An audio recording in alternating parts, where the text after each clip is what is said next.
Thanks again, guys, for joining me. Yeah, I'm really kind of curious about this film and kind of your guys' involvement, how everything came to be. So, Ray, I want to kind of start with you a little bit. You co-created this, wrote the script. Where did the idea originate, and was there a particular inspiration behind its mix of horror and comedy? sure. Alan kind of came to me with some ideas. We've been friends now for 4 or 5 years, I Something like guess. that, yeah. Yeah, and he had some ideas about the character, and it goes back to when Alan was in Chainsaw Massacre back in the '70s. He had this head of hair that was unbelievable. In fact, he's been called Disco Stew from The Simpsons a lot and everything. And That's so, correct. That's so correct. we kind of ran around with some comedic ideas about the hair, and then kind of came up with this idea. And the more you kind of wrote it, you thought about the idea that Alan, of course, the big star in the original Chainsaw Massacre in '74, and all these various franchises that have made movies with so many remakes, Sequels, yeah. sequels, and so many are some are really really good, some, as we know, are not so. But so we had a lot of fun kind of developing the idea. Awesome. Yeah. How did you guys balance the like the horror and the comedy? Because I know that it's very easy to mess that up. And I watched the film last night and I noticed you guys kind of skirt that line pretty well. Was that difficult to master? I think it kind of was in a way. I'm kind of, and Ellen and I are both from the school of sometimes it's better to let your imagination flow. So there's a couple scenes we don't actually show the cuts, but some we do and everything. And so you're exactly right about trying to get that right balance. Yeah. And Alan, is that what kind of drew you to this project? Like, kind of showing a different side of yourself? Because lately you've been doing like, Cannibal Comedian, Storage Locker. This is a different, side of you. And yeah, was that kind of what drew you to this project? Uh, yeah, I mean, in Chainsaw, actually, my a lot of my lines are the funny lines, because the stuff that they wrote for me, I said, I can't do this. I can't say this. And they said, well, just be yourself. And so a lot of the lines, hey guys, quit goofing on me. That's become, you know, part of the legend here, or he knows where you live. I even gave him your zip code. So a lot of that funny stuff, along with some of the other stuff that they wrote. So here was a chance to do both. In fact, I think our tagline is once you stop laughing, you'll start screaming. So it's kind of like the balance. And I think people love that kind of stuff, where you don't take yourself too seriously. But there's Sure. some horrific stuff Yeah, going on. now does all these conventions and shows, London, Japan, all over the United States, and he's just got this great natural sense of humor, and he's just out there to have a great time and fun, and the fans love it. I mean, I've been said that I light up a room by leaving it. So that what is that? And kind of speaking of balance, you worked as executive producer as well as an actor in this film. Was it difficult kind of balancing those roles when you're on set? Fortunately, I had Ray, and this Ray just has an incredible knack for just a calmness on the set. I mean, there were a lot of people on this movie. I mean, when I did Chainsaw, there was very few of us, and this was really like a big production. But everybody had a great time. Everybody uh, loved what they were doing, and in fact, I think they hated when it was It was over. when it was over. They keep wanting to have another party, and we're like, Yeah. no, no, no. Well, one thing I want to touch on is Alan's character's name. It's quite the name. So what can y'all tell us Yeah. about that character? That's an interesting story. I had a really good friend here at UT. His name was Ralph McElroy.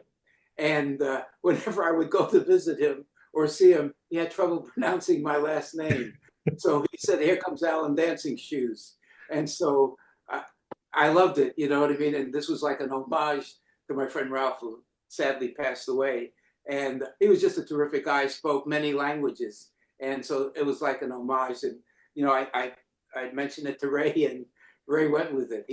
He's a terrific guy. It was trying to figure out the best way to spell it. Yeah. It actually appears like, I think the first couple drafts of the script, there's like kept 3 or 4 changing. different spellings. Yeah. Well, that's pretty cool. Yeah, I love the idea of like how meta this really is. I mean, even down to the names, uh, poking fun at the cliches, the bad filmmaking. Was there any other like things in the script that kind of came from both of you guys' own experiences? That's interesting, that part about you kind of write yourself into a hole. And so kind of like, how do you explain that people on the set are getting murdered and they don't show up anymore, and everything. And knew of a production here in Austin where they were bouncing paychecks. I went, aha, you're not getting paid, so get the hell out of town. But, a lot of that too is, if you've been on the indie set and everything, it's not different from a major Hollywood set, just without the money. But you still have the egos, the mistakes. Murphy's Law happens every day. And so we tried to capture some of that. And, one of the ones was the producer comes on and says, well, the director says, I got all these problems. And the producer says, we'll fix it in post. Of course, it makes it on T-shirts and everything. But some people just think that, we just got to put little special effects at the end of it and we'll fix everything. No. Yeah. Yeah. And if you like in Chainsaw, there were some things going on, behind the scenes and with, very little money and toward the end, I mean, that movie almost didn't even get made, but, somebody came through. That's a whole other story we won't get into, where that money came from. But it just tells, I mean, making a movie is really very, very hard. My hat goes off to anybody, even if it's a bad movie, just to get a movie done and made and what goes on and after the production and post-production. It's unbelievable. It really is. Yeah, actually, oddly enough, before we jumped on this call, I was talking with another critic about, because I also work in production outside of doing this. So it's very difficult for me as a critic to be negative towards any film that gets finished because I know how difficult it is to see that film from beginning to end. So it's such a feat for anything to get completed. So I applaud you guys for getting another one knocked out. And speaking of that, with Ray, with this one, you've worked as a director in the past. Was it difficult to kind of step away from that and like strictly write and produce? Was that experience different for you this time around? It was, and as you mentioned, this actually, or Alan did this. This actually turned out to be a pretty big film. We had a lot of extras. I think we had like 15 stunt people. Jody Stell, Wow. the director, coordinated that last fight scene and a lot of other things as well. So it's quite a feat. So really, kind of toward the end of the picture, I risked divorce from my wife and actually came in on set and kind of directed some of the scenes and stuff. And we kind of jointly directed, which really helped because. I mean, that last fight scene, I think we had all 15 stunt people there, almost all the cast. It's 2 a.m. Everybody's tired. They're ready to kill us. And we're trying to get all this choreography to go just right. It didn't, but it filmed really well, went together well. So, yeah, I was able to do that. But I think the big thing I learned from my last film is letting somebody else direct and do that 20 days of directing. It saved me from having to be there every morning at 6 a.m. and cleaning up at midnight. I mean, I did some of that, but it left me some gas in the tank for post-production. Awesome. He was on press after the movie. Well, that's he couldn't go anywhere. I believe it. Yeah, that sounds like it took a lot out of you guys. And one thing I also wanted to mention was the film, had its world premiere at the Golden State Film Festival. A week Yeah, from tomorrow. Yeah. a week from tomorrow. At the Chinese theater, how does it feel that the film will make your the debut at such a iconic venue? That has to feel really good. It really does. It's a special place, and I have actually visited that one time before, and it's so much history there. The Roosevelt Hotel right down the street where the first Oscar ceremony was held.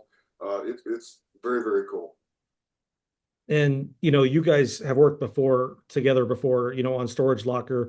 Why why do you think this partnership works so well? I could feel it, through you guys talking even before we were recording. It seems like you guys have known each other forever. Is there like some special sauce between you guys, or what's going on? I feel we're really, really good friends. And, Alan puts his name on this movie. We have to do exactly what he says. You cannot make a mistake. No, I'm kidding. No, because I don't want to go into the witness protection program. So I'm hoping that people have a good time seeing it. Awesome. Yeah.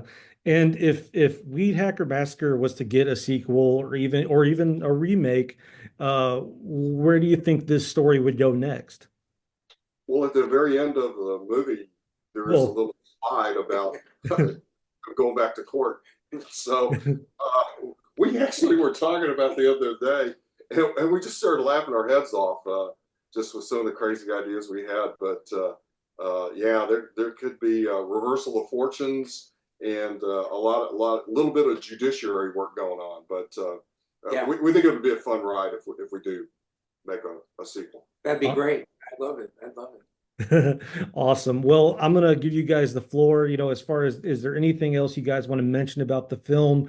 Maybe what you guys want, fans to get out of it. Is there anything ultimately you guys just want to touch on? Sure. Try and raise some money.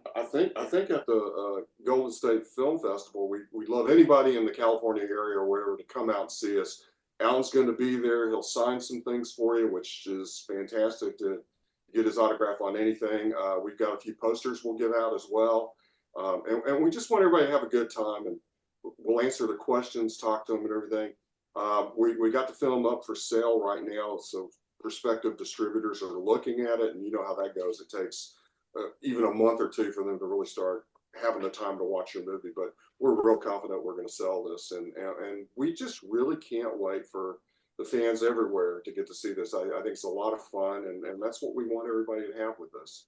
This has really been a hell of a ride. I mean, I was at a MoMA, in New York for Yeah. the 50th anniversary of Chainsaw. That was incredible. And then in LA at Beyond Fest, where we were honored for, I mean, Chainsaw has now become one of the, if arguably the best horror movie ever. And even on yesterday, I happened to be watching Kelly Clarkson, and they interviewed John Larroquette, who said that he got paid in weed. That's For right. narration. You can't make this stuff up. Yeah. So and being in London and then in Tokyo and the fans there. I mean, John, I was with Grandpa, John Dugan, who's now doesn't need the makeup for the movie. He just celebrated his 71st birthday. And wherever we went, we got standing ovations. I mean, there were no chairs, so they were all standing, but ovation is an ovation, So I'm telling you, coming to the Code of Life, this is like a dream for me. Right, you're 82, and it's like your whole career has kind of been reborn with the 50th anniversary of Chainsaw, and now you're the one who's doing a new venture here. I mean, Ray rescued me off of that heap of whatever happened to these people, So it's really terrific. Yeah, speaking of all of these accomplishments, Alan, like, I have to say that I actually ran into you one time, just a happenstance at the gas station. I was just driving by and you happened to be doing an event there. And I was so impressed with how well you handled the fans and just the event. And yeah, a cult classic as well. You're always such a pleasant addition to any convention. And, just kind of being there and covering the event, it's always nice to see your name as a part of the show. So I certainly am, if I wasn't a fan before, I definitely have, you won me over, even if I didn't already love Texas Chainsaw Massacre. That's so sweet of you to say, because it's hard, being funny when you're coming off of drugs, So, no, I'm kidding. I appreciate it, but it's the fans that that make it. I mean, a Chainsaw fans heart, they're the bomb. And when I did my first horror convention in 2004, with Gunnar and Paul Partey, all the people that are no longer with us, I was real hesitant. My background is in social work, and I thought I'd be meeting serial killers, or wannabes. And these were the nicest people. They just saw me at that time as fresh meat, So, but I had a great time, and it's always been like that. It's the fans that make it all worthwhile. Yeah, and he's had this wonderful experience of the young fans, kids that are 7, 8 years old that their parents let them watch Chainsaw, and they know him really well. And when every day Alan came to the set, we had actual kids on the set that played some of the interns within the movie, and then we had older actors. I think the oldest one, other than Alan, was like 75, but all the ages just gravitated toward him, and he was just so kind and friendly with all of them, and they just loved the experience. Well, the funny thing is, when my son was like 5, I just took him to see the coming attractions at what is now the Alamo Draft House, just to see me in the coming, and that's 50 years ago. He's still in weekly therapy. So what does that tell you? It's a tough cry. So, with that in mind, Ray, did you grow up watching these movies, and did you grow up as a fan of TCM and Alan? Yeah, I did. I actually, as a kid, saw the original Chainsaw in a theater, and I think the thing that stayed with me so much was they really kind of pegged it as a true story. And Houston, we're thinking this stuff happens up in East Texas. We're kind of going like, yeah, it really could. Yep. Because who knows what goes on up in East Texas sometimes. But about that time, we're just a string of classic horror movies, going from The Exorcist, Jaws was another one. Yeah. You mentioned The Omen the other day was another one, and then all the way to one of my all-time favorites, The Thing, the early 80s. But what a great period of time there for horror, and how could you not love that? And I guess to wrap up, what's next for you two? I could see you guys working on. Are you guys already working on the next project, or what can we look forward to? Well, we got ideas floating around, but I've got Cannibal Comedian. Yeah. Documentary on Chainsaw called Chain Reactions, and there's some wonderful vignettes there. It's got Stephen King, Patton Oswalt, who I got to meet at Beyond Fest, was a wonderful guy, and we took a selfie together, and so it was a kick. And but just to go back, when this movie came out in '74, my parents were retired and living in Florida, and they went to see it in a porno theater of all places. And it was a double feature. The second feature was, I think, Debbie Does Dialysis. So, but at the end of the movie, my parents went home and actually called me to make sure that I was still alive. So, it brings back some real great memories. Yeah, for me, I have to see how I do in divorce court if I have any money left over. And but we are going to be working on some more ideas on the script. But right now, we're focusing real heavily on social media. We're kind of doing something I've never really done before on an indie film, and that's maybe spend as much time on making videos, short videos for the social media, as much time as we did for the film. So we've got a whole bunch of fun little videos we're getting ready to launch, including stupid poker face hacks where we cut stuff up. You tell us what to cut up, we'll cut it up with the WeedHacker. We've got a series with the Bobby Grace, the great actress that plays Renee Carpenter, who may or may not be related to John Carpenter in the movie. And she's going to give you a lot of tips on how not to make a bad movie. So we should have a lot of fun stuff on social media here in the next year. Awesome, man. Well, we'll keep an eye out for it. Here at CineDump, we let the doers know how they're doing. Alan, Ray, you guys are doing just fine. We will see you in the next one. Keep making them, and we'll keep watching them. And if anybody wants to buy any items, they can go to chainsawjerry.com or to your WeedHacker Movie. Yeah, exactly. Okay. Well, loves the marketing. I know. I always love his booth because there's always so much new shit. Like